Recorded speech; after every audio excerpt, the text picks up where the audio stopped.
nome é Heloísa, tenho 60 anos hoje e já faz algum tempo que aprendi que o amor não deve doer. Mas nem sempre foi assim. Por muito tempo, eu achei que amar era abdicar, era carregar o mundo nas costas por quem você ama. E foi assim que eu vivi por mais de 30 anos. Mas antes de começar a contar minha história, gostaria muito de saber de onde você me escuta. Então, por favor, já escreve aqui nos comentários a cidade de onde você está me ouvindo. E se puder, se inscreve aqui no canal e curte esse vídeo, é muito importante para mim. Bom, dito isso, vamos à minha história. Roberto entrou na minha vida como um vendaval. Eu tinha acabado de completar 25 anos, trabalhava como secretária numa empresa pequena e sonhava com uma família. Ele apareceu num domingo, na feira do bairro. Lembro como se fosse hoje. Ele com aquele sorriso largo, vendendo roupas, cheio de papo, cheio de sonhos. A senhora fica linda nessa blusa azul. Combina com seus olhos. Foi a primeira coisa que ele me disse. E eu, boba, acreditei. Não só naquele elogio, mas em todos os outros que vieram depois. Em todos os sonhos que ele plantou na minha cabeça. Em todas as promessas. Nos casamos 6 meses depois. Não foi nada grandioso, só uma cerimônia simples com alguns amigos e família. Minha mãe, que Deus a tenha, dizia que eu estava correndo demais. Que homem bom não tem pressa. Mas quem disse que eu ouvi?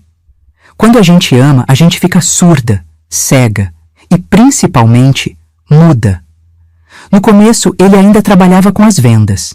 Saía de casa todo animado, voltava contando histórias da feira, de clientes, de como tinha vendido bem. Aos poucos, as histórias foram mudando. Hoje foi fraco, Elô.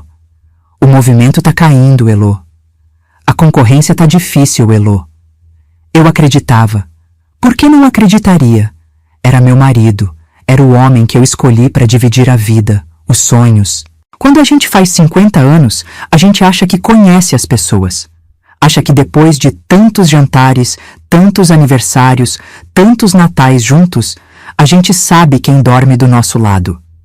Eu já tinha um emprego fixo como assistente administrativa. Não ganhava muito, mas era um salário que entrava todo mês, certinho. Quando o Roberto começou a dizer que as vendas iam mal, que às vezes nem dava para cobrir a gasolina, comecei a assumir mais contas. Primeiro foi a luz, depois a água. Logo, era eu quem pagava tudo. O aluguel, a comida, os remédios dele para pressão alta, minhas vitaminas. É só uma fase, ele dizia. Logo as coisas melhoram, ele prometia. E eu, por amor, acreditava. Roberto ficava em casa durante a semana. Dizia que estava organizando o estoque, fazendo contatos, planejando rotas melhores para venda. E eu, que saía às 7 da manhã e voltava às 6 da tarde, cansada, ainda fazia janta, arrumava a casa, lavava roupa. Às vezes, encontrava a pia cheia de louça, a cama desfeita. Tive um dia difícil, Elô. Ele justificava, sem explicar que dia difícil era esse, sentado no sofá. Aos fins de semana, ele saía. Dizia que ia para feiras em cidades vizinhas, que lá o movimento era melhor. Saía na sexta à noite e voltava domingo à noite, às vezes segunda de manhã. Eu ficava preocupada. Estrada tem perigo, feira tem confusão. Mas ele sempre voltava bem, às vezes até com um presentinho para mim. Uma florzinha, um chocolate. Como foram as vendas? Eu perguntava. Mais ou menos. Deu para cobrir a gasolina e a hospedagem. Trouxe algum dinheiro? Que dinheiro, Elô? Você não está entendendo que está difícil? E eu me calava, me sentia até culpada por perguntar. Afinal, ele já devia estar frustrado por não conseguir contribuir mais. Que tipo de esposa eu seria se ainda cobrasse? Se fizesse ele se sentir pior? Uma vez por mês ele aparecia com uns trocados, 200, 300 reais. Dizia que tinha sido um fim de semana bom. Eu ficava feliz, não pelo dinheiro, mas por ver ele animado, por pensar que as coisas estavam melhorando. Guarda para você, Roberto. Compra alguma coisa que você esteja precisando. Não, Elô, você já faz tanto por nós. Pega esse dinheiro e compra algo para você. E eu comprava. Um batom novo, uma blusa em promoção, pequenas alegrias, e me sentia sortuda por ter um marido tão atencioso, tão preocupado comigo mesmo quando as coisas iam mal para ele. As amigas às vezes perguntavam: "Mas como assim, Heloísa? Ele fica em casa a semana toda e não ajuda em nada?" Eu defendia. Explicava que ele trabalhava em casa, que organizar mercadoria dá trabalho, que fazer contatos é cansativo. Na verdade, eu mesma não sabia bem o que ele fazia o dia todo. Quando eu chegava, ele estava sempre no sofá assistindo televisão ou mexendo no celular. "Esse celular não desgruda de você, hein?" Eu brincava às vezes.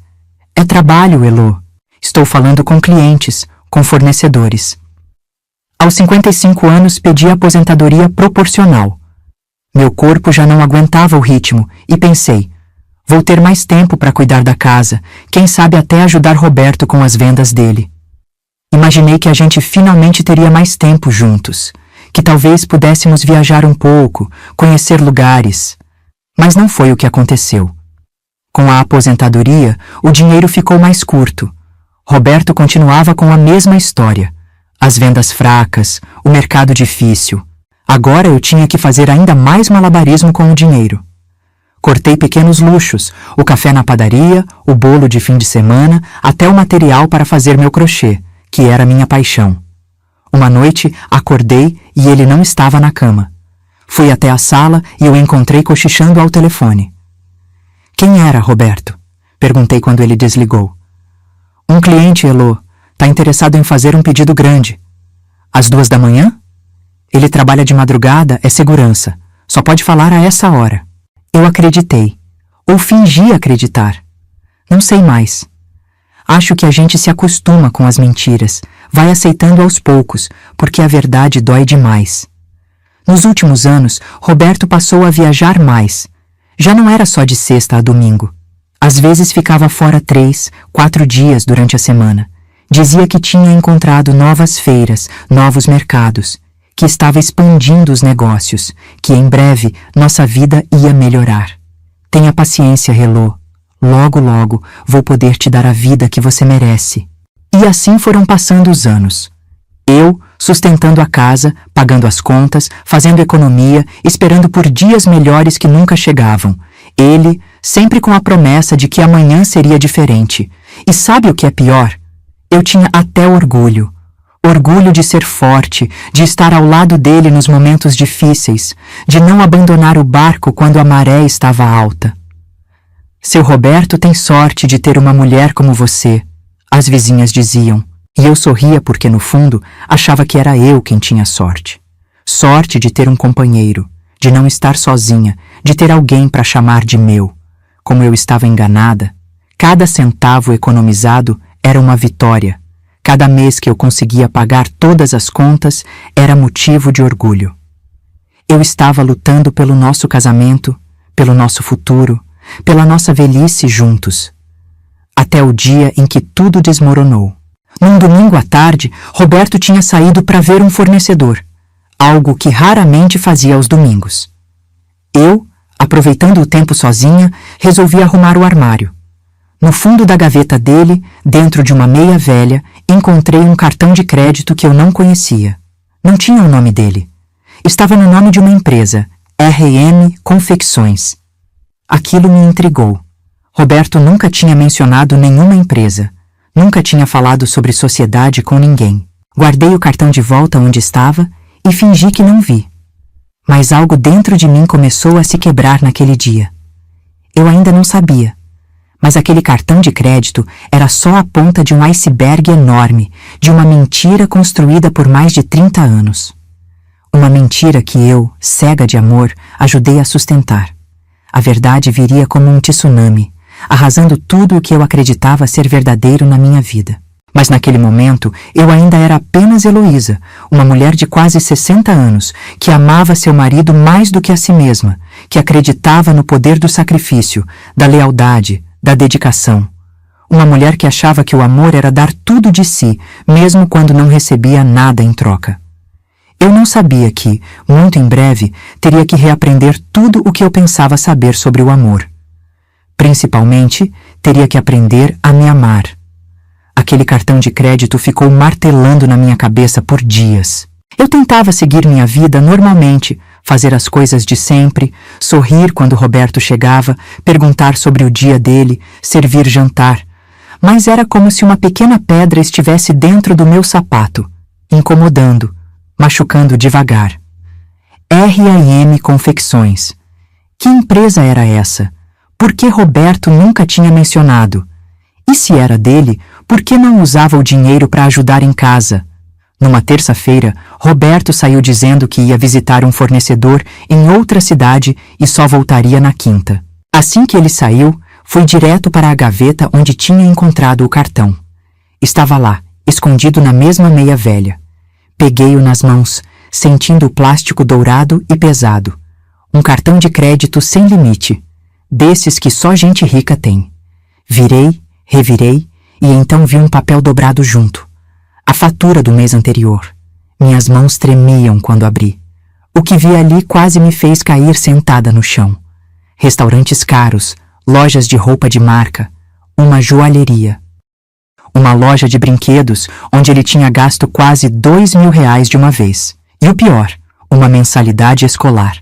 Colégio Santa Mônica, mensalidade Bruno e Camila. Bruno e Camila? Quem eram Bruno e Camila? Sentei na beirada da cama suando frio. Minha cabeça girava com 1000 possibilidades, todas elas dolorosas demais para serem verdade. Não, devia haver uma explicação. Talvez Roberto estivesse ajudando algum parente. Talvez fossem filhos de algum amigo que estava passando por dificuldades. Mas no fundo do meu coração, eu já sabia. Respirei fundo e continuei minha busca.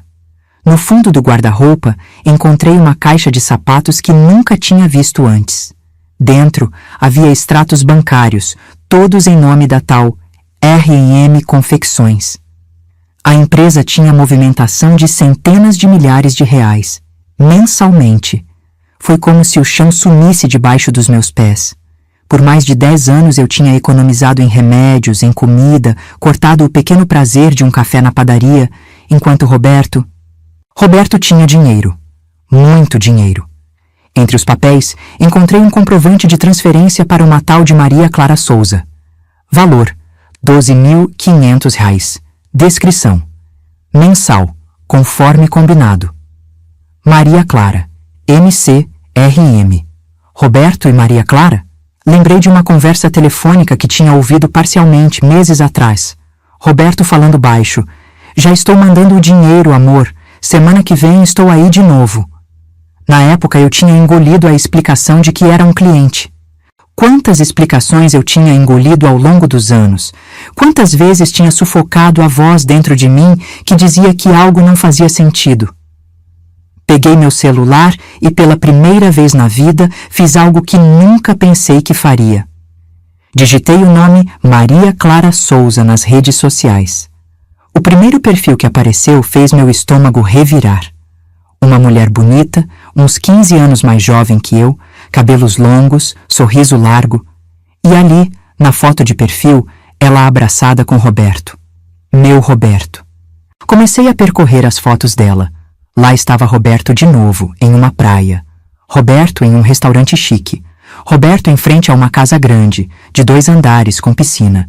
E nas fotos mais recentes, Roberto com 2 crianças, um menino de uns 10 anos e uma menina de 8, talvez. Bruno e Camila. Lembrei de todas as viagens de trabalho dele, de todos os fins de semana em feiras, de todas as noites que passei sozinha enquanto economizava cada centavo para manter nossa casa funcionando. A casa que ele deveria ter ajudado a sustentar. Não consegui chorar. Era como se algo tivesse secado dentro de mim. Eu estava em choque. Minha amiga Inês sempre dizia que eu era boa demais, que confiava demais. No dia seguinte, liguei para ela. Inês, preciso da sua ajuda. E preciso que você não me julgue pelo que vou te contar. 2 horas depois, ela estava na minha porta. Contei tudo. Mostrei o que tinha encontrado.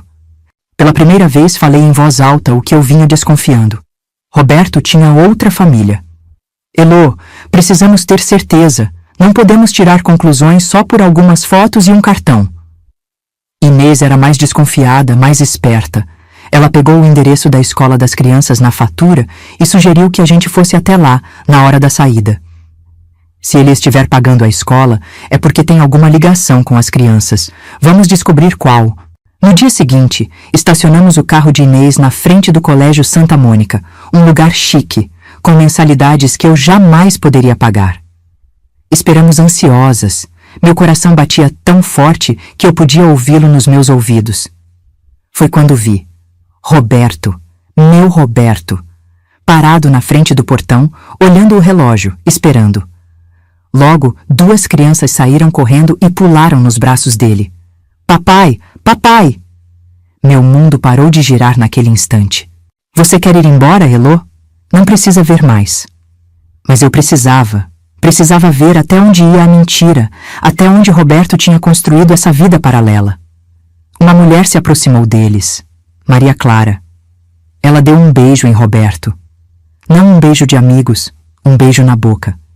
O beijo que ele me dava antes de sair de casa. As crianças entregaram desenhos a ele, que sorria orgulhoso. Entraram no carro, um carro novo, caro, que ele nunca mencionou ter, e foram embora.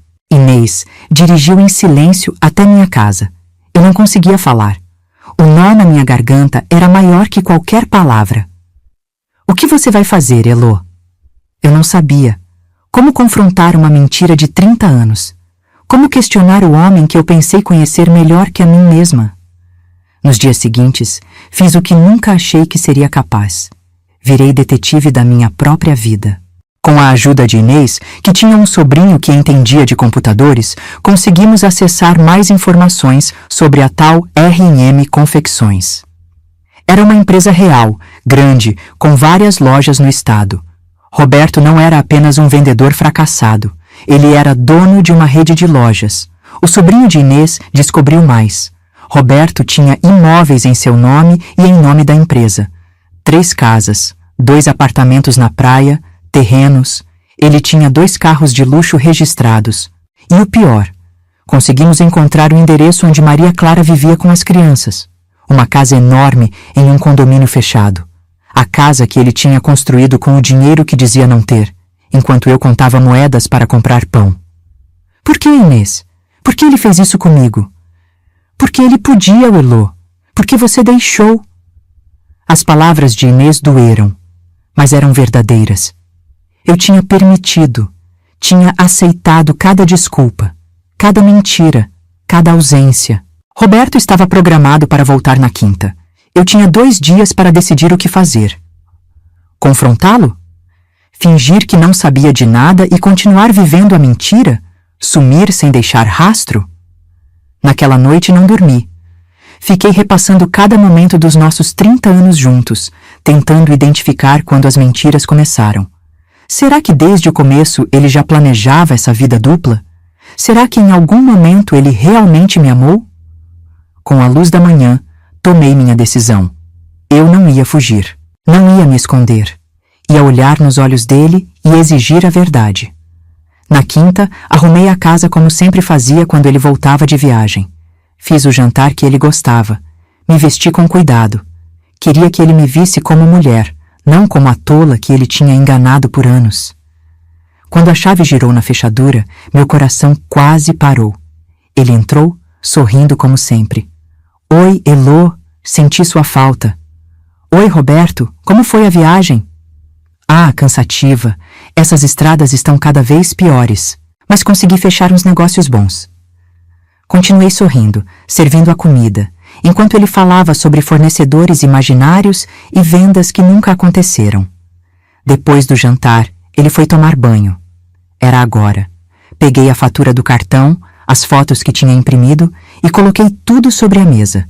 Quando ele voltou do banho, me encontrou sentada, séria, encarando os papéis. O que é isso, Elô? Você me diz, Roberto. Ou devo dizer, senhor dono da R&M Confecções? O rosto dele transformou-se instantaneamente.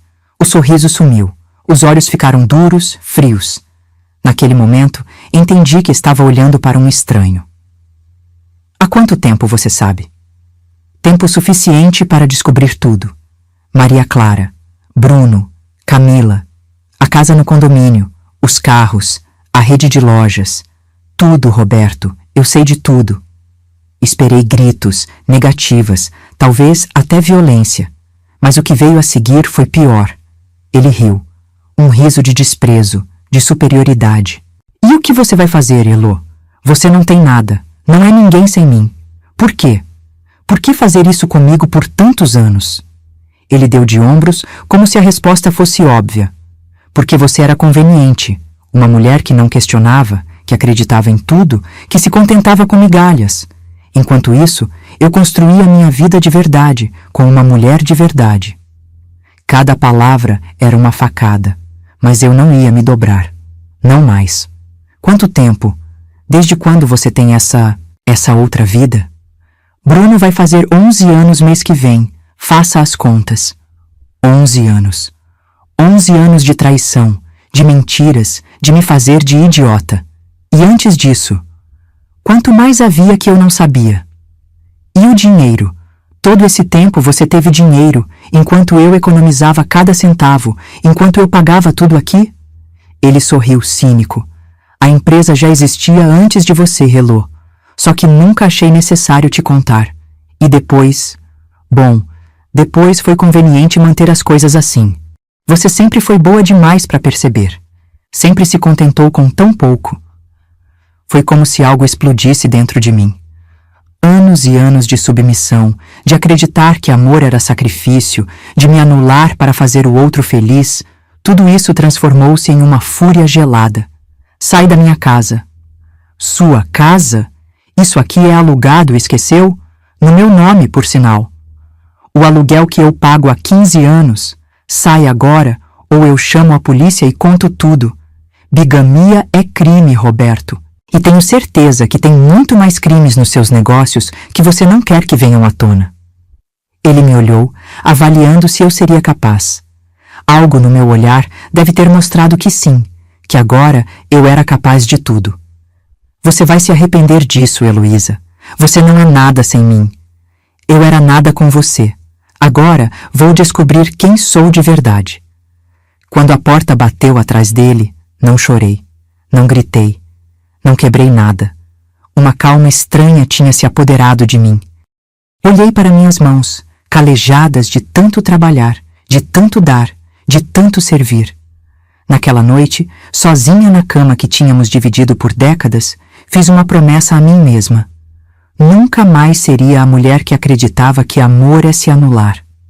Nunca mais seria a tola que confunde dedicação com submissão. E pela primeira vez em muitos anos, dormi em paz. Porque finalmente eu estava livre. Livre para começar de novo, livre para me descobrir, livre para aprender o que é amar de verdade, a começar por mim mesma. A guerra, no entanto, estava apenas começando. Roberto não ia deixar barato. E eu, agora desperta do meu longo sono de ilusões, estava pronta para lutar. Na manhã seguinte à saída de Roberto, acordei num silêncio diferente. Não era o silêncio de quando ele viajava, aquele silêncio de espera, de saber que logo ele voltaria. Era um silêncio definitivo, o silêncio de quem perdeu algo que, na verdade, nunca teve. Levantei e olhei para o lado vazio da cama. Por 30 anos, aquele espaço tinha sido ocupado por um homem que eu não conhecia de verdade. Um estranho. Um mentiroso. A vida que eu pensava ter era uma ilusão, uma fantasia que eu mesma tinha ajudado a construir. Sentei na beirada da cama e olhei para as minhas mãos. Mãos de 60 anos, com veias saltadas, pele fina, manchas da idade. Mãos que tinham trabalhado incansavelmente para sustentar uma mentira. Mãos que tinham servido, cuidado, amado sem receber nada em troca. O que eu faço agora? Perguntei ao espelho. Uma mulher de cabelos grisalhos me encarou de volta, com olhos que pareciam mais fundos, mais cansados do que no dia anterior. O telefone tocou, me tirando do meu torpor. Era Inês. Como você está, Elo? Viva. Acho que isso já é alguma coisa. Ele saiu mesmo de casa? Saiu. Sem muita resistência, na verdade. Acho que não fazia diferença para ele. Inês ficou em silêncio por alguns instantes. Depois, com uma firmeza que eu conhecia bem, disse: Ele vai voltar, Elô, e não vai ser para pedir perdão. Homens como Roberto não aceitam perder. Você precisa se preparar. Ela estava certa. Roberto tinha sido encurralado, mas não derrotado. Um homem como ele, acostumado a controlar tudo e todos, não ia simplesmente aceitar que eu o tivesse expulsado de casa. Mas eu ainda não estava pronta para pensar nisso. Mal conseguia assimilar o que tinha acontecido. Inês, eu preciso ver com meus próprios olhos. Preciso ver essa casa, essa vida que ele construiu enquanto me fazia acreditar que mal tínhamos o suficiente para pagar as contas. Tem certeza, Elô? Vai doer mais ainda. Já estou no fundo do poço, Inês. Não tem como doer mais. Como eu estava enganada. Naquela mesma tarde, Inês me levou até o condomínio onde Roberto vivia com a outra família. Era um lugar luxuoso, com casas enormes escondidas atrás de muros altos, jardins bem cuidados e seguranças na entrada. O tipo de lugar que eu só tinha visto em novelas. Estacionamos do outro lado da rua. Com o endereço em mãos, sabíamos qual era a casa. Número 47. Uma casa de 2 andares, com uma fachada imponente e um portão eletrônico preto. Vamos embora, Elô. Você já viu o suficiente. Mas eu não conseguia me mexer. Meus olhos estavam fixos naquela casa, tentando imaginar como era por dentro, tentando visualizar a vida que Roberto levava ali.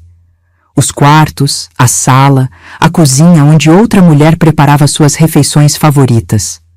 O jardim onde ele brincava com os filhos, filhos que eu não sabia que ele tinha. De repente o portão começou a se abrir. Um carro saiu, o mesmo carro que tínhamos visto na escola. Roberto dirigindo, Maria Clara ao lado, as crianças no banco de trás. Eles riam, conversavam animadamente. Uma família feliz.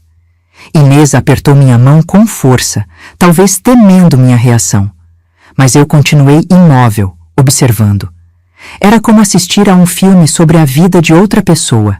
Um filme cruel, onde eu era apenas uma figurante esquecida, uma nota de rodapé na história principal. O carro passou por nós, sem nos notar. Roberto parecia relaxado, feliz, completamente diferente do homem que entrava em casa reclamando de cansaço, de vendas fracas, de dificuldades. Ali estava o verdadeiro Roberto, um homem de sucesso, confiante, cercado pela família que ele realmente amava. Foi naquele momento, vendo-o passar, que senti algo romper dentro de mim. Não era apenas meu coração. Era minha identidade, minha história, tudo que eu acreditava ser verdade sobre minha vida. Esse é o dia, Inês, murmurei. Que dia, Elô? O dia em que morri em pé. Quando voltamos para casa, a pequena casa alugada que eu sustentava com minha aposentadoria, encontrei um recado de Roberto na secretária eletrônica. Elô, vamos conversar como adultos. Estou indo aí amanhã às 10 horas. Temos muito a resolver. A voz dele era fria, calculista. Não havia arrependimento, apenas a mesma arrogância de sempre. O mesmo tom de quem está acostumado a controlar a situação. Você vai recebê-lo? Perguntou Inês, preocupada. Vou, mas não estou mais sozinha. Naquela noite, fiz algo que nunca tinha feito antes. Liguei para um advogado. Fernando era filho de uma antiga colega de trabalho, um rapaz jovem, mas competente, que aceitou me atender em caráter de urgência depois que expliquei a situação. Dona Heloísa, a senhora casou em comunhão parcial ou total de bens? Parcial. Mas não temos bens, Fernando. A casa é alugada. O carro está no nome dele. Se ele construiu um patrimônio durante o casamento, a senhora tem direito à metade, independentemente de em nome de quem esteja. Aquilo me pegou de surpresa. Nunca tinha pensado nisso. Nunca tinha considerado que pudesse ter direito a algo que nem sabia que existia. Mas ele vai esconder tudo. Já deve ter colocado tudo em nome de Laranjas, dessa outra mulher. Deixe isso comigo. Se existe um rastro, vamos encontrar. Pela primeira vez desde que descobri a verdade, senti um fiapo de esperança. Não por dinheiro, não por vingança, mas por justiça, por reparação, por dignidade. Na manhã seguinte, Roberto chegou pontualmente às 10 horas. Quando abri a porta, ele parecia surpreso ao ver Fernando sentado na sala. — Quem é esse? Perguntou irritado. — Fernando Mendes, advogado da dona Heloísa. O senhor deve ser Roberto. Roberto me lançou um olhar furioso. Não esperava encontrar resistência. Esperava a mesma Heloísa de sempre, submissa, conciliadora, disposta a acreditar em qualquer desculpa. — Não precisamos de advogados, Elô. Somos adultos, podemos resolver isso entre nós. — Não, Roberto, não podemos. Não depois de 30 anos de mentiras. Ele se sentou, visivelmente desconfortável. Sua postura, seu olhar, tudo indicava que ele tinha vindo com um plano, um discurso ensaiado que agora precisava ser reajustado. — Olha, Elô, eu sei que você está magoada. Eu devia ter sido honesto com você. Mas não é como se eu tivesse te abandonado. Sempre estive aqui, sempre cuidei de você. Ri. Uma risada amarga que nem parecia minha. Cuidou de mim? Você me usou, Roberto. Enquanto eu pagava as contas, economizava cada centavo, você construía uma fortuna e outra família. Ele suspirou, como se eu fosse uma criança difícil que não entende o óbvio. Heloísa, vamos ser práticos. Você não tem para onde ir. Não tem dinheiro para se manter. Estou disposto a continuar te ajudando, mantendo essa casa, pagando suas contas. Em troca, só peço discrição. Fernando se inclinou para a frente com uma pasta na mão. Na verdade, senhor Roberto, minha cliente tem para onde ir e tem como se manter, com a parte que lhe cabe por direito do patrimônio construído durante o casamento. Roberto empalideceu. Que patrimônio? Não sei do que você está falando. Fernando abriu a pasta, revelando documentos, fotos, extratos bancários.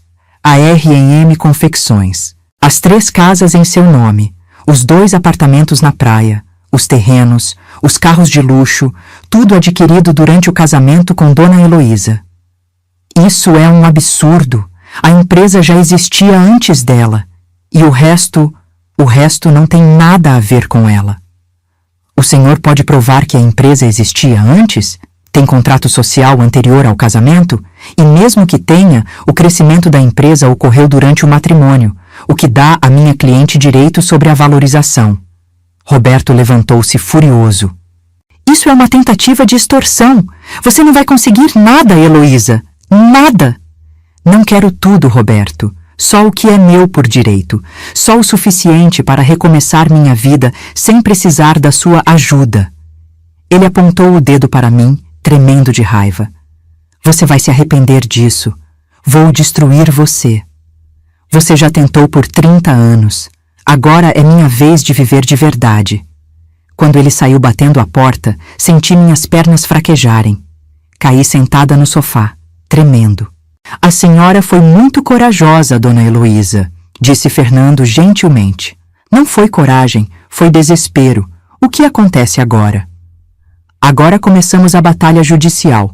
Ele vai lutar, vai esconder bens, vai tentar te intimidar, mas temos provas suficientes para começar. Nos dias seguintes, vivi em um limbo. Roberto começou a me enviar mensagens, primeiro ameaçadoras, depois conciliadoras, oferecendo acordos, tentando me comprar com migalhas. Ignorei todas. Uma noite, ele apareceu bêbado na porta de casa. Gritava, exigia entrar, dizia que eu estava arruinando a vida dele, que ia fazer eu me arrepender. Liguei para a polícia. Quando os policiais chegaram, ele mudou completamente, tornou-se educado, razoável. O homem de 2 faces, sempre manipulando as situações. A senhora quer prestar queixa? Perguntou o policial. Hesitei. Por um instante, a velha Heloísa quis proteger Roberto, evitar problemas, manter as aparências. Mas aquela Heloísa tinha morrido. Sim, quero. E quero uma medida protetiva também. Os olhos de Roberto, quando me ouviu dizer isso, revelaram tudo. Ódio, desprezo, mas também surpresa. Ele nunca esperou que eu o enfrentasse de verdade. Fernando foi incansável. Dia após dia, reunia provas, documentos, testemunhas. Descobrimos que Roberto tinha começado a transferir bens para o nome de terceiros, assim que o confrontei, tentando esconder o patrimônio. Ele está desesperado, disse Fernando. Isso só prova que estamos no caminho certo. Mas a batalha judicial era lenta, exaustiva, e enquanto isso, eu precisava continuar vivendo. O aluguel da casa estava vencendo, e o proprietário, amigo de Roberto, queria que eu saísse. Vem morar comigo por um tempo, ofereceu Inês, até resolvermos tudo isso. Aceitei, com o coração apertado. Deixar aquela casa, mesmo sendo alugada, era como abandonar os últimos vestígios da vida que eu pensava ter. Mas também era libertador. Um novo começo. Uma tarde, enquanto arrumava minhas coisas para a mudança, encontrei uma caixa com fotos antigas. Roberto e eu no dia do casamento. Roberto e eu em um passeio no parque. Roberto e eu comemorando aniversários, natais, réveillons. Em todas as fotos, eu sorria radiante. Ele apenas sorria educadamente, como quem cumpre uma obrigação. Como não percebi? Murmurei para mim mesma. Como não vi que ele nunca esteve realmente ali? Talvez porque eu não queria ver. Talvez porque tinha tanto medo da solidão que preferia uma companhia falsa a nenhuma companhia.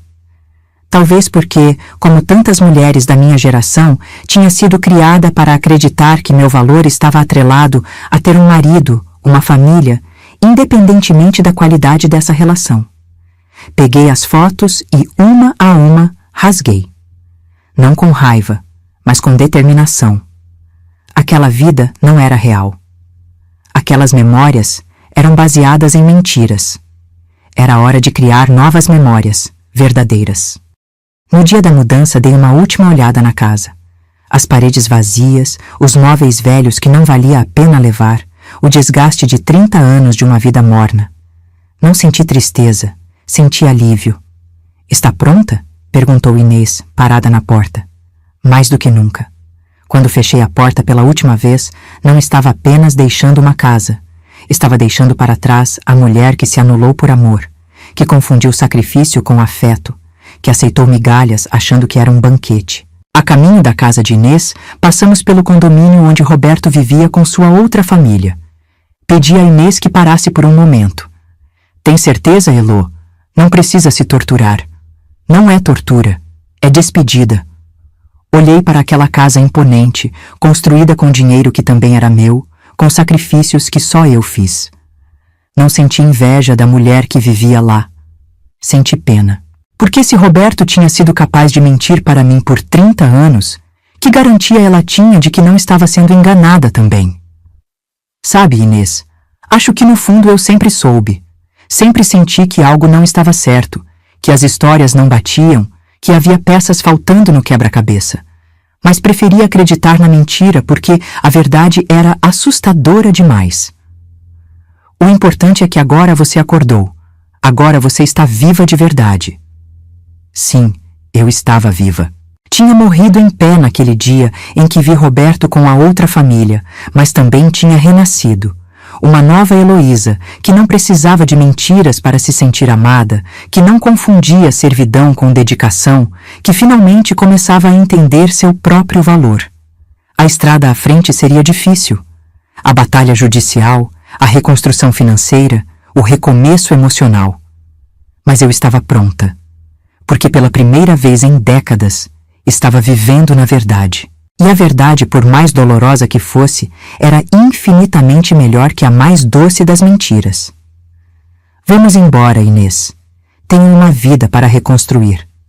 O carro se afastou, deixando para trás a casa, o condomínio e a ilusão que tinha sido meu casamento. À frente, apenas o desconhecido. Assustador, sim, mas real. Finalmente, real. As primeiras semanas na casa de Inês foram um misto de alívio e desespero. Alívio por estar longe das mentiras, por não precisar mais fingir que acreditava em histórias inventadas. Desespero por não saber o que viria pela frente, por estar aos 60 anos recomeçando do zero. Você está bem acomodada aqui? Perguntava Inês todas as manhãs, com aquele olhar de preocupação que só as verdadeiras amigas têm. Estou, Inês. Obrigada por me acolher. Mas a verdade é que eu me sentia um fardo. Por mais que Inês insistisse que eu era bem-vinda que podia ficar o tempo que precisasse, eu sabia que precisava encontrar meu próprio caminho. Reaprender a ser independente não apenas financeiramente, mas emocionalmente. Fernando, meu advogado, trabalhava incansavelmente no processo. Cada vez que nos reuníamos, ele trazia novas descobertas, novas provas da vida dupla de Roberto. Dona Heloísa, descobrimos mais 2 empresas vinculadas à R&M Confecções. Uma delas está em nome da Maria Clara. Isso é ruim para nós? Não necessariamente. Temos como provar que foram constituídas durante seu casamento, com recursos que também eram seus por direito. Cada nova revelação era um soco no estômago. Não pelo dinheiro em si, mas pela extensão da mentira, pela elaboração do engano. Roberto não tinha apenas criado uma segunda família, tinha construído um império financeiro às minhas custas, enquanto eu economizava em remédios, em comida, em pequenos prazeres. Uma tarde, enquanto tomávamos café, Inês me fez uma pergunta que me pegou de surpresa. O que você vai fazer quando tudo isso acabar, Elô? Quando o processo terminar e você receber o que é seu? Não tinha pensado nisso. Estava tão concentrada na luta, na sobrevivência, dia após dia, que não tinha me permitido sonhar com um depois. Não sei, Inês. Acho que quero um lugar só meu. Pequeno, simples, mas meu. Onde eu possa acordar sem dar satisfação a ninguém, sem precisar agradar ninguém além de mim mesma. Naquela noite, pela primeira vez em semanas, sonhei.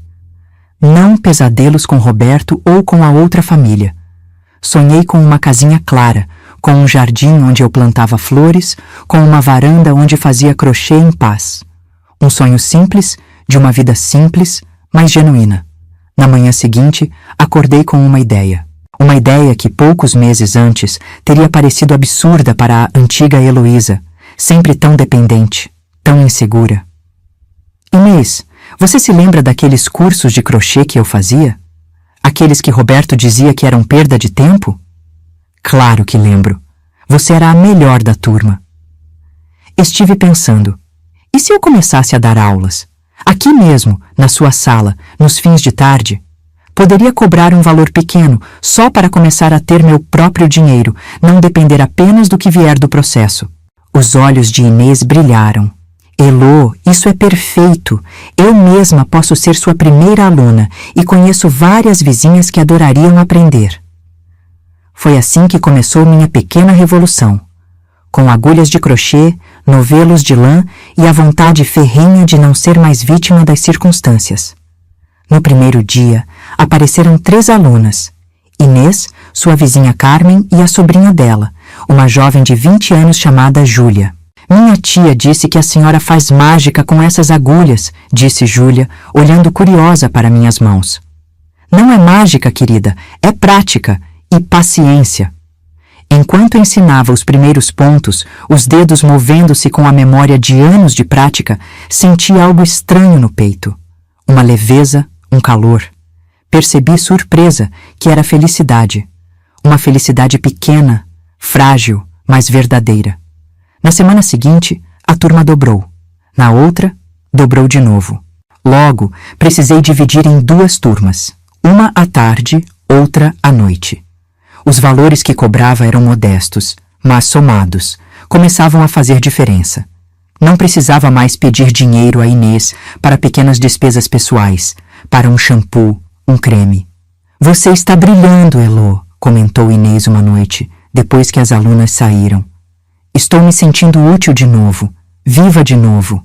Enquanto isso, o processo judicial seguia seu curso, lento como todos os processos. Roberto tinha contratado advogados caros, estava usando todos os recursos possíveis para protelar, para esconder bens, para intimidar.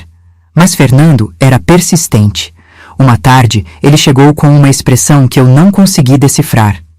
Dona Heloísa, Roberto quer fazer um acordo. Meu coração deu um salto. Que tipo de acordo? Ele oferece uma casa, um carro e uma pensão mensal. Em troca, a senhora desiste do processo, assina um termo de confidencialidade e promete nunca mais procurá-lo ou a família dele. família dele. Como se eu não fosse família. Como se 30 anos de casamento pudessem ser apagados com um acordo. Quanto? Quanto ele está oferecendo? Fernando mencionou valores que para a Heloísa de antes pareceriam uma fortuna. Uma casa simples, mas própria. Um carro usado, mas em bom estado. Uma pensão que daria para viver com simplicidade. E? O que a senhora acha? Olhei para minhas mãos, agora mais fortes por causa do crochê, com calos novos nas pontas dos dedos. Mãos que estavam aprendendo a construir, não apenas a servir. Não, não aceito. Fernando pareceu surpreso. Dona Heloísa, é uma oferta razoável. O processo pode levar anos e o resultado é sempre incerto. Não é uma questão de dinheiro, Fernando. É uma questão de justiça, de verdade. Durante 30 anos, vivi uma mentira. Fui usada, enganada, roubada, não apenas financeiramente, mas emocionalmente. Não vou aceitar migalhas do que é meu por direito. Ele sorriu, um sorriso de admiração. Sabia que diria isso, e fico feliz, porque temos mais cartas na manga. Nas semanas seguintes, Fernando conseguiu uma vitória importante. O bloqueio judicial de parte dos bens de Roberto para garantir que ele não conseguisse se desfazer de tudo antes do fim do processo. Roberto reagiu com fúria, mandando mensagens ameaçadoras aparecendo na porta da casa de Inês algumas vezes. Pediu uma nova medida protetiva. A juíza, uma mulher de meia idade com olhos perspicazes, ouviu minha história com atenção. Senhora Heloísa, a senhora tem medo de seu ex-marido? Teme por sua integridade física? Não sei, meritíssima. Roberto nunca foi violento fisicamente. Sua violência sempre foi mais sutil. A mentira, a manipulação, o gaslighting. Mas agora que ele está acuado, não sei do que é capaz. A juíza concedeu a medida protetiva e, num gesto que me surpreendeu, acrescentou: acho que a senhora deveria procurar um grupo de apoio. Existem muitas mulheres que passaram por situações semelhantes. Compartilhar experiências pode ajudar. Foi assim que conheci o grupo Recomeços, que se reunia semanalmente numa sala cedida pela igreja do bairro. Mulheres de todas as idades, todas as classes sociais, unidas por uma experiência comum. Tinham sobrevivido a relacionamentos abusivos, a traições, a abandonos. Ali, ouvindo histórias que às vezes pareciam espelhar a minha, percebi que não estava sozinha. Que minha dor, embora única em seus detalhes, era parte de uma experiência compartilhada por muitas mulheres. Mulheres que, como eu, estavam aprendendo a se reerguer, a se valorizar, a não aceitar menos do que mereciam. Foi numa dessas reuniões que conheci Marta, uma assistente social aposentada que coordenava projetos em comunidades carentes. Heloísa, você tem uma habilidade preciosa. O crochê, além de trazer renda, pode ser terapêutico, pode unir pessoas, pode criar comunidade. Já pensou em estender suas aulas para mulheres que não podem pagar? A ideia me encantou. Logo, além das turmas pagas que dava na casa de Inês, comecei a dar aulas voluntárias uma vez por semana num centro comunitário da periferia. Lá, encontrei mulheres com histórias ainda mais duras que a minha: violência doméstica, abandono, pobreza extrema. Mulheres que, apesar de tudo, não tinham perdido a capacidade de sorrir, de sonhar, de criar beleza com as próprias mãos. Dona Elô, a senhora é um anjo, disse-me uma delas, Maria José, mãe de 5 filhos, abandonada pelo marido, sobrevivendo com bicos de diarista. Antes, eu só pensava nos problemas. Agora, quando pego nessas agulhas, minha cabeça fica em paz.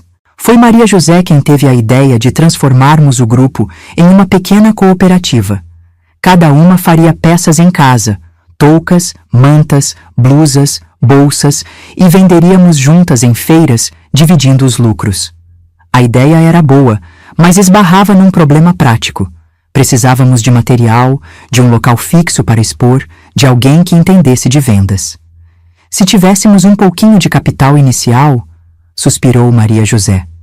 Foi então que recebi a notícia que mudaria tudo. Fernando chegou numa tarde chuvosa, com um sorriso largo no rosto. Dona Heloísa, Conseguimos uma vitória importante. O juiz determinou que, enquanto o processo principal não termina, Roberto precisa pagar uma pensão provisória à senhora. E mais, autorizou a liberação de uma parte dos bens bloqueados para garantir sua subsistência. A quantia mencionada era mais do que eu jamais tinha administrado na vida. Não era uma fortuna, não era nem de longe proporcional ao que Roberto realmente tinha, mas para mim, naquele momento, parecia um milagre. O dinheiro deve cair na sua conta nos próximos dias. A senhora já pensou no que vai fazer? Pensei em Maria José, em suas mãos calejadas pelo trabalho duro. Pensei nas outras mulheres do centro comunitário, todas lutando não apenas para sobreviver, mas para viver com dignidade. Pensei no grupo Recomeços, nas histórias que tínhamos compartilhado, nas lágrimas e sorrisos trocados naquela sala simples. Sim, Fernando, sei exatamente o que vou fazer. O primeiro passo foi alugar um pequeno apartamento para mim. Nada luxuoso, apenas um lugar onde eu pudesse ter meu próprio espaço, minha própria paz. Inês protestou. Disse que eu podia ficar com ela o tempo que quisesse, mas entendeu quando expliquei. Preciso reaprender a viver sozinha, Inês. A ser dona do meu espaço, das minhas escolhas, mas você sempre será minha família de coração. O apartamento tinha 2 quartos, um para mim, outro que transformei em ateliê. Pintei as paredes de cores claras, comprei plantas, pendurei cortinas alegres. Pela primeira vez na vida, decorei um espaço pensando apenas no que eu gostava, no que me fazia feliz. O segundo passo foi mais ousado. Aluguei uma pequena loja num bairro movimentado. Com a ajuda de Maria José e das outras mulheres do centro comunitário, reformamos o espaço, pintamos, decoramos. Nasceu assim a Tramas de Mulher. Uma loja cooperativa onde vendíamos não apenas peças de crochê, mas também artesanato diverso feito pelas mulheres do grupo. Dona Elô, isso vai dar certo mesmo? Perguntou Maria José, nervosa, no dia da inauguração. Vai, Maria, porque não estamos vendendo apenas produtos. Estamos vendendo histórias, fortaleza, recomeços. A loja não ficou apenas um ponto de venda, tornou-se um ponto de encontro, de troca, de aprendizado. Nos fundos, montamos um espaço para aulas. Durante o dia, oferecíamos cursos pagos para quem podia. À noite e nos fins de semana, cursos gratuitos para mulheres em situação de vulnerabilidade. Os meses passaram. O processo contra Roberto seguia seu curso, com avanços e retrocessos. Ele tinha tentado novas táticas, desde oferecer um acordo mais generoso até tentar me desqualificar, alegando que eu era instável, oportunista. Não se preocupe, tranquilizava Fernando. Temos provas sólidas, e agora a senhora tem uma vida estabelecida, um negócio próprio. Isso só fortalece nossa posição.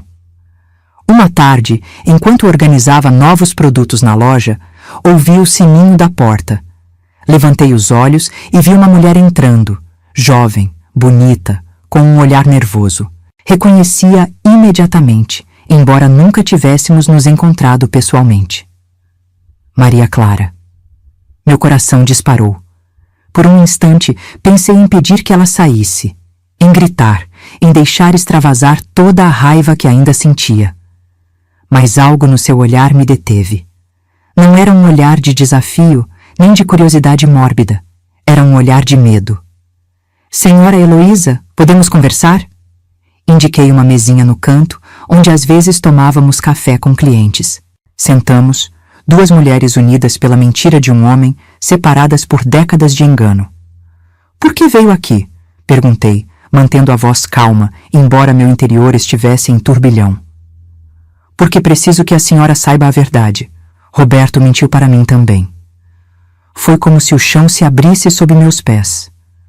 Mais mentiras? Até onde ia este poço sem fundo? Ele me disse que vocês estavam separados há anos, que só mantinha as aparências porque a senhora era frágil, doente, dependente dele, que não podia abandoná-la nessa condição. Ri, um riso sem humor. Doente? Frágil? Ele disse isso enquanto eu sustentava a casa que ele mal frequentava? A senhora precisa entender. Quando nos conhecemos, eu tinha apenas 20 anos. Ele era um homem de negócios bem-sucedido, charmoso, parecia tão preocupado com essa esposa doente que tinha em casa. Me senti lisonjeada por ele me escolher, por querer construir uma família comigo mesmo, carregando esse fardo. Ela parecia sincera. Jovem demais quando tudo começou, manipulada como eu, apenas de outra forma. Por que está me contando isso agora? Seus olhos se encheram de lágrimas. Porque descobri mais mentiras, outras mulheres, outros filhos talvez. E porque soube do processo, soube que a senhora viveu a vida inteira achando que ele mal tinha dinheiro para sobreviver, enquanto comigo ele sempre bancou o homem rico e generoso. Nos olhamos longamente. Duas mulheres enganadas pelo mesmo homem, duas vidas construídas sobre alicerces falsos. O que você quer de mim, Maria Clara? Justiça. Para a senhora, para mim, para meus filhos. Roberto está escondendo dinheiro em contas no exterior, está colocando bens no nome de sócios fantasmas. Se continuar assim, nem a senhora nem eu teremos o que é nosso por direito. Ela abriu a bolsa e tirou uma pasta. Aqui estão documentos, senhas, provas. Talvez ajudem no seu processo. Peguei a pasta com mãos trêmulas. Por que está fazendo isso? Ela hesitou, depois respondeu com uma voz firme que contrastava com sua aparência frágil. Porque cansei de ser usada. Porque quero que meus filhos cresçam vendo uma mãe que se respeita, que não aceita mentiras, que luta pelo que é seu. E porque acho que a senhora e eu, apesar de tudo, não somos tão diferentes. Quando ela saiu, fiquei ali, sentada com a pasta na mão, sentindo uma emoção estranha. Não era exatamente perdão. As feridas ainda estavam muito frescas para isso. Era algo como compreensão, solidariedade entre mulheres que, embora em lados opostos da mesma história, compartilhavam uma experiência comum de engano, de desilusão, de recomeço. Liguei para Fernando imediatamente. Os documentos trazidos por Maria Clara eram a peça que faltava no quebra-cabeça.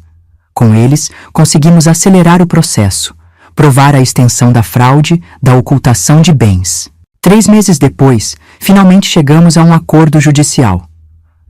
Roberto, encurralado pelas provas, aceitou dividir uma parte significativa do patrimônio. Não era tudo que ele tinha. Algumas coisas continuariam ocultas para sempre, provavelmente. Mas era mais do que suficiente para que eu tivesse segurança, estabilidade, dignidade na minha nova vida.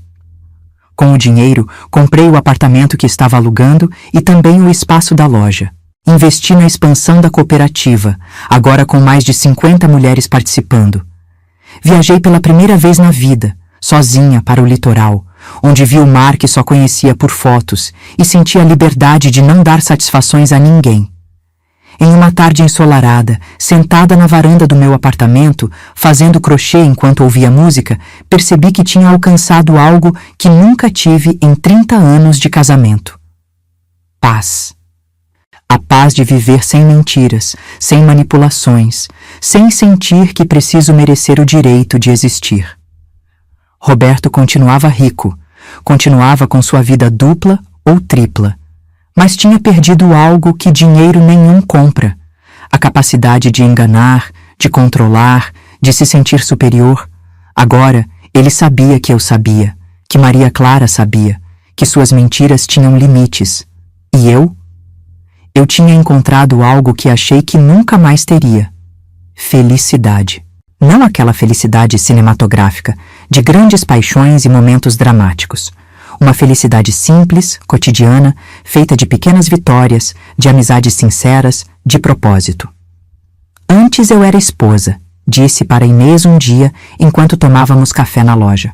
Hoje sou inteira. E era verdade. Finalmente, aos 60 anos, eu era uma pessoa completa, não um apêndice da vida de outra pessoa. Tinha recuperado não apenas o que era meu por direito materialmente, mas algo muito mais valioso: minha dignidade, minha autonomia, minha capacidade de sonhar. E pela primeira vez, não eram sonhos emprestados de ninguém. Eram meus, só meus.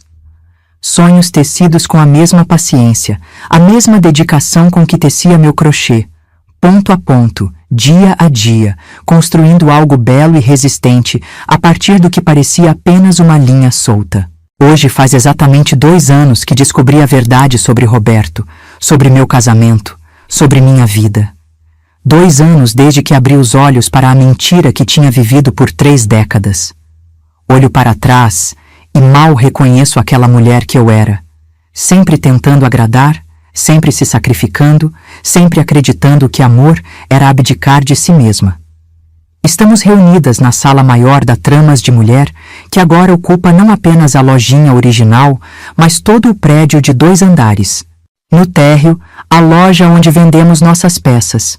No andar de cima, o espaço de cursos, de encontros, de partilha, um lugar que se tornou muito mais que um negócio. É um ponto de encontro, um refúgio, um recomeço para dezenas de mulheres. Dona Elô, conta de novo como foi quando a senhora expulsou ele de casa, pede Josefa, uma das mais novas do grupo. Tem 40 anos e acabou de se separar de um marido que a traía há anos. Sorriu. Minha história virou uma espécie de lenda entre as mulheres que frequentam o espaço. Um símbolo de que nunca é tarde para se libertar, para recomeçar, para exigir respeito. Já contei essa história tantas vezes, Josefa. Mas é que cada vez que a senhora conta, eu sinto mais coragem. Sinto que fiz a coisa certa. Olho para o círculo de mulheres ao meu redor. Jovens, idosas, de diferentes classes sociais e histórias de vida. Algumas passaram por violência física, outras por abandono, outras por traições como a minha. Todas estão aqui porque de alguma forma precisavam se reconectar consigo mesmas, recuperar a dignidade, a autonomia. Tudo bem, vou contar de novo. E assim resgato mais uma vez a história que mudou minha vida. O cartão de crédito encontrado por acaso. A investigação com Inês. A descoberta da casa no condomínio, dos filhos, da fortuna escondida. O confronto, a luta judicial, a reconstrução. Enquanto falo, observo os olhos atentos, os acenos de cabeça, as expressões de indignação e depois de satisfação quando chego à parte em que finalmente conquisto o que é meu por direito. Esta é a magia dos encontros de terça-feira. Mulheres fortalecendo mulheres através de histórias compartilhadas, de experiências que ecoam umas nas outras. E o Roberto? A senhora soube mais alguma coisa dele? Pergunta Margarida, uma senhora de quase 70 anos que frequenta o grupo há poucos meses. Hesito. Não gosto de falar sobre Roberto, de manter essa conexão, mesmo que seja apenas através de palavras. Mas entendo a curiosidade. Afinal, é natural querer saber como termina a história do vilão. Soube sim, através da Maria Clara. Um murmúrio percorre a sala. A outra. A mulher que, contra todas as expectativas, acabou se tornando uma espécie de aliada improvável na minha luta por justiça. Ela me ligou há cerca de 6 meses. Roberto perdeu quase tudo. As mentiras dele finalmente o alcançaram. Além do nosso processo, que o obrigou a dividir parte dos bens, ele se envolveu em negócios ilícitos, sonegação fiscal, falsidade ideológica. Está respondendo a vários processos criminais. Bem feito! Exclama alguém. E a Maria Clara? E os filhos? Ela conseguiu preservar a parte dela, pensando nas crianças. Está reconstruindo a vida, como eu. Nos falamos de vez em quando. É estranho, eu sei, mas acho que temos mais em comum do que gostaríamos de admitir. É uma verdade que ainda me surpreende. A mulher que um dia eu odiei, que considerei culpada pela destruição do meu casamento, acabou sendo também uma vítima, à sua maneira. Não nos tornamos amigas, claro. Há feridas que nem o tempo cicatriza completamente, mas existe um respeito mútuo, um reconhecimento de que ambas sobrevivemos ao mesmo furacão. E a senhora, Dona Elô? A senhora é feliz agora?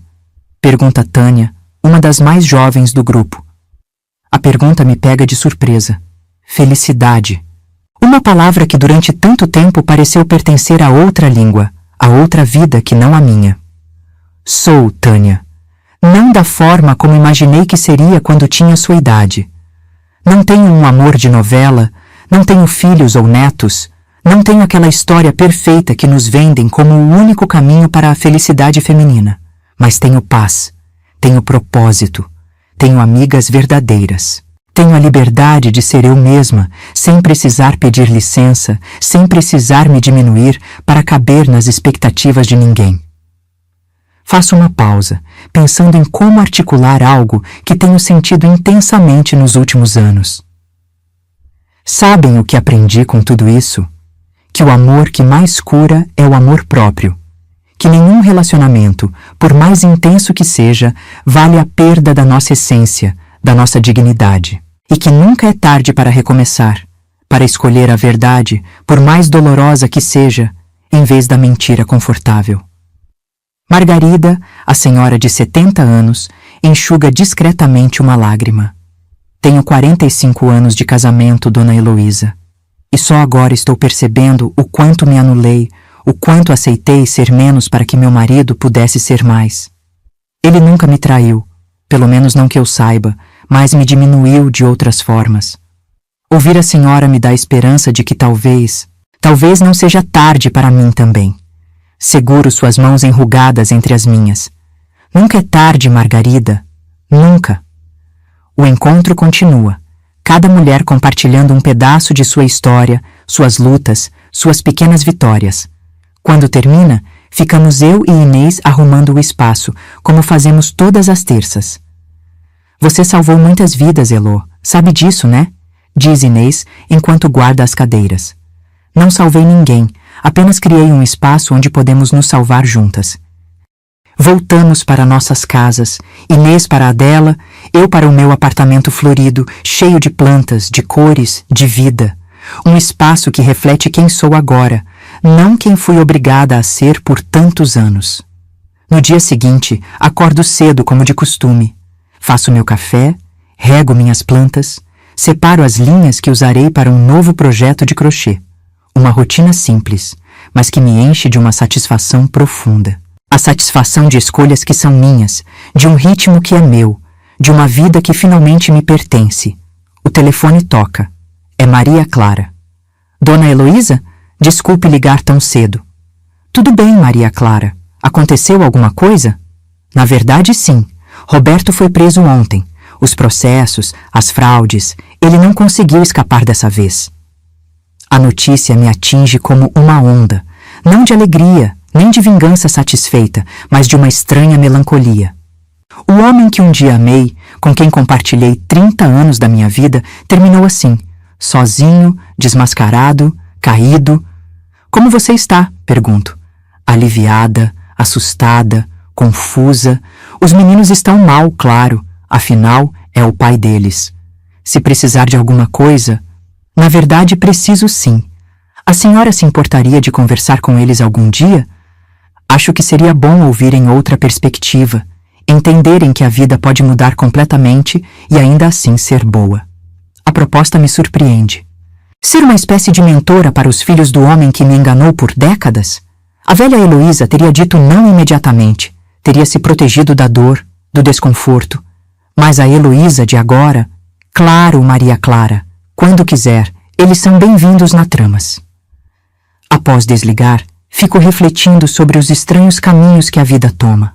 Sobre como o que parece ser o fim, muitas vezes, é apenas o começo de uma história completamente diferente.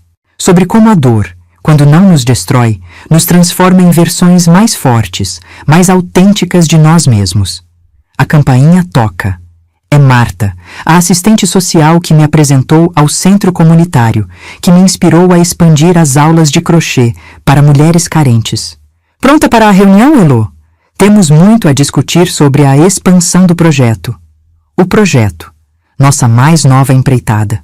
Transformar a Tramas de Mulher em uma ONG oficial, com financiamento, com estrutura para atender muito mais mulheres, para oferecer não apenas aulas de artesanato, mas apoio psicológico, jurídico, profissional. Estou pronta. A reunião é longa, produtiva, cheia de ideias e planos. Quando termina, já é quase noite. Marta e eu caminhamos juntas até o ponto de ônibus. Às vezes me pergunto se teria encontrado esse propósito se não tivesse passado pelo que passei. comento, enquanto esperamos. A dor tem dessas coisas, Elô. Ou ela nos quebra para sempre, ou nos forja em algo mais forte, mais profundo. Sabe o que é estranho? Não sinto ódio dele. Não mais. Sinto uma espécie de gratidão distorcida. Se não fosse por toda aquela mentira, eu ainda seria aquela mulher apagada, insegura, que achava que não merecia mais da vida. Marta sorri. Isso, minha amiga, é o que chamo de realmente superar. Quando conseguimos ver até mesmo nas piores experiências uma oportunidade de crescimento. Seu ônibus chega. Nos despedimos com um abraço, prometendo continuar a conversa no dia seguinte. Volto para casa caminhando, sentindo o ar fresco da noite, observando as luzes da cidade, as pessoas apressadas voltando do trabalho, os casais de mãos dadas, as mães com crianças. Tantas vidas, tantas histórias, tantos segredos por trás de cada rosto. Em casa, preparo um chá e sento na varanda. Olho para o céu estrelado e penso em tudo o que vivi nos últimos 2 anos, na dor que achei que me mataria, no renascimento que nem sabia ser possível, nas mulheres que cruzaram meu caminho e me ajudaram a redescobrir minha força. Inês, Fernando, as alunas de crochê, o grupo Recomeços, Maria José, Marta, até mesmo Maria Clara, à sua maneira. A verdade é que ninguém consegue viver 2 vidas para sempre. Roberto tentou e fracassou. Perdeu tudo: o dinheiro, a liberdade, o respeito, o amor das pessoas que mais o amaram. Eu, por outro lado, ganhei algo que não tem preço: liberdade. Não apenas a liberdade financeira, a independência material que o acordo judicial me proporcionou, mas a liberdade interior de quem finalmente se livrou das correntes da insegurança, da autocomiseração, da necessidade doentia de aprovação. Amanhã será mais um dia cheio, reunião com potenciais financiadores para a ONG, aulas de crochê avançado, encontro com o contador para acertar detalhes da cooperativa.